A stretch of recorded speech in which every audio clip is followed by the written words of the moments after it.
Bonjour à tous. Bonjour à tous. On attend quelques instants que tout le monde soit bien connecté.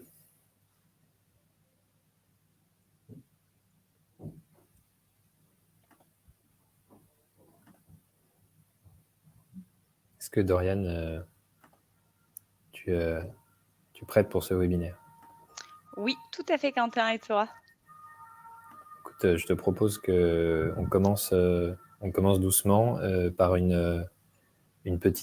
tour de table. Je te laisse te présenter. Oui. Alors bonjour, moi je suis Doriane Barbette, responsable du service technico-commercial à la protection sociale. Donc la protection sociale, ça englobe tout ce qui est risque santé, prévoyance et retraite pour les entreprises, principalement. Merci. Quentin. Quentin Duhalgoët. Donc, moi, je suis chargé de clientèle chez Théorème et à ce titre, nous accompagnons des entreprises sur leur contrat d'assurance, IARD et évidemment sur le sujet qui nous concerne aujourd'hui, l'assurance des personnes.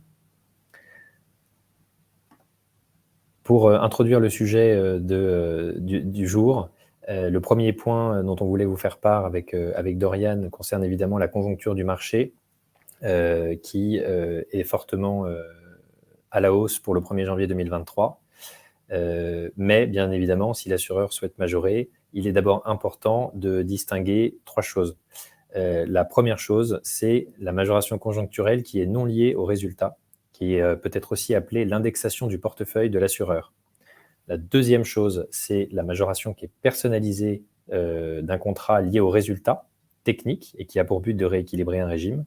Et enfin, la troisième et dernière chose, c'est l'évolution du PMSS, qui s'appelle le plafond mensuel de la sécurité sociale, qui est prévu à pour l'instant plus 6,9% dans le projet de loi de finances de la sécurité sociale, et ce qui bien évidemment impactera les contrats au 1er janvier.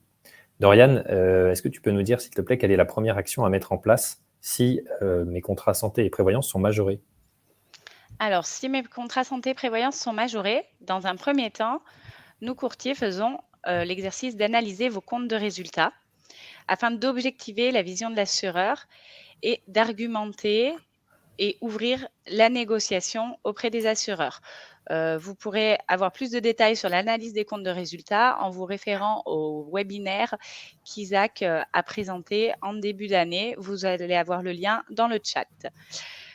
On pourra par exemple obtenir une annulation de la majoration et ou de l'indexation ou encore une minoration de cette majoration demandée et on peut accompagner bien évidemment le client afin de répartir l'évolution tarifaire dans le temps, en fonction de ce que les résultats montreront.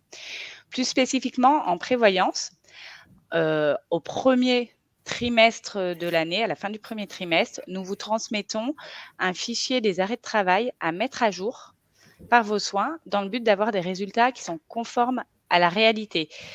S'il y a des reprises d'activité, s'il y a des passages en invalidité de vos salariés en arrêt de travail, et ce, dans le but d'avoir une vision propre et à jour des statistiques du compte prévoyance. Merci pour cette précision. Si cette évolution tarifaire, potentiellement à la hausse, est justifiée et elle est nécessaire, comment est-ce qu'on peut l'impacter de la manière la plus juste, Dorian? Alors, dans notre analyse de résultats, nous allons regarder quel collège impacte le plus fortement la statistique. Par exemple, si on a un collège cadre et non cadre, on va regarder lesquels consomment le plus, qui dégrade le risque pour pouvoir aménager la majoration en fonction de celui qui consomme. Dans le même schéma, on va analyser les régimes. Donc les régimes, c'est votre base qui est obligatoire et les options et surcomplémentaires s'il en existe, pour voir où se trouve le déficit. Et puis en accord avec l'employeur, on va simuler plusieurs scénarios. Par exemple, on peut mettre une majoration des options déficitaires et avoir un maintien de taux sur la base. L'employeur peut porter tout ou partie de l'augmentation dans sa politique sociale et même si la surcomplémentaire est déficitaire, il va choisir de n'augmenter que la base pour pouvoir avoir un déficit qui deviendra nul en projection et que les salariés ne soient pas fortement impactés. Bon, c'est super, on voit qu'on a pas mal de leviers. Néanmoins, si je ne veux pas majorer le contrat malgré un déficit qui est constaté et qui est confirmé dans l'analyse de mes comptes, que la position du marché et donc des organismes assureurs reste ferme, est-ce qu'il me reste une autre possibilité? Tout à fait, Quentin. Dans notre analyse statistique, on aura déjà fait ressortir les postes de consommation. Donc, les postes de consommation, c'est les garanties sur lesquelles il y a le plus de consommation et qui font dériver le contrat, comme par exemple en dentaire, on peut dire que sur les prothèses, on peut constater sur un contrat que les prothèses, c'est là où il y a le plus d'utilisation. Donc, on va travailler sur l'encadrement des garanties qui font dériver le contrat et en clair, en fait, on va les diminuer sous réserve de respecter bien évidemment vos minimums conventionnels. Donc les minimums conventionnels, c'est les minima qui sont requis par la convention collective nationale. Exactement. Parfait. J'ai bien compris, donc on pouvait aménager les garanties. Est-ce qu'on peut aller plus loin sans toucher au niveau de couverture? Effectivement, en fonction de la situation, on peut mettre en place un réseau de soins ou communiquer auprès des salariés sur ce réseau de soins s'il en existe déjà un. Après, qu'est-ce que c'est un réseau de soins? Ce sont des professionnels de santé qui adhèrent à ce réseau afin de permettre aux usagers de bénéficier de tarifs préférentiels. Les plus courants sont le plus courant, c'est le réseau de soins optique chez Itelis, Santé Claire, Carte Blanche pour les plus connus. Certains réseaux vont plus loin et ont même des accords avec des dentistes, des audioprothésistes ou des professionnels de santé comme les ostéopathes. Les tarifs sont négociés et encadrés auprès de ces professionnels de santé, donc ça permet d'éviter certaines dérives. Et pour aller plus loin, on peut aussi distinguer dans nos tableaux de garantie des postes, des montants, pardon, excusez-moi, des montants qui sont hors réseau et dans le réseau. Par exemple, chez un opticien, on peut dire que une monture, si on va chez un opticien qui est dans le réseau de soins, une monture plus de verre sera plafonnée à 420 euros. Et si on décide de ne pas aller chez un opticien partenaire, eh ben, que cette monture et ces deux verres seront à 320 euros. Et du côté de la prévoyance, donc on ne pourra pas mettre en place de réseau de soins, ça n'existe pas. Mais les assureurs proposent de plus en plus de services, notamment la mise en place d'outils d'analyse des arrêts de travail pour donner des billes aux entreprises afin d'agir sur leur absentéisme. Effectivement, on constate aussi parmi l'ensemble des entreprises qu'on peut accompagner qu'on a de plus en plus de demandes sur ce type d'outils d'analyse des arrêts de travail. Donc, c'est vraiment quelque chose qui est important, sur lequel il faut communiquer. Si tout ce qu'on m'a proposé avant et qu'on vient de détailler ensemble ne convient pas ou n'aboutit pas, est-ce qu'il me reste un dernier levier? Oui, mais cette dernière possibilité peut être menée de front avec les précédentes. On peut bien évidemment réaliser un appel d'offres assureur et gestionnaire au besoin. En accord avec l'entreprise, on bâtit un cahier des charges avec plusieurs scénarios. Donc, on gardera toujours un cahier des charges avec ISO périmètre, donc les mêmes garanties et la même structure de cotisation pour pouvoir comparer les tarifs que nous propose la concurrence sur un même risque et une alternative de garantie, de structure de cotisation, de mise en place d'options. On peut vraiment étudier plusieurs scénarios afin de limiter ou carrément annuler les majorations.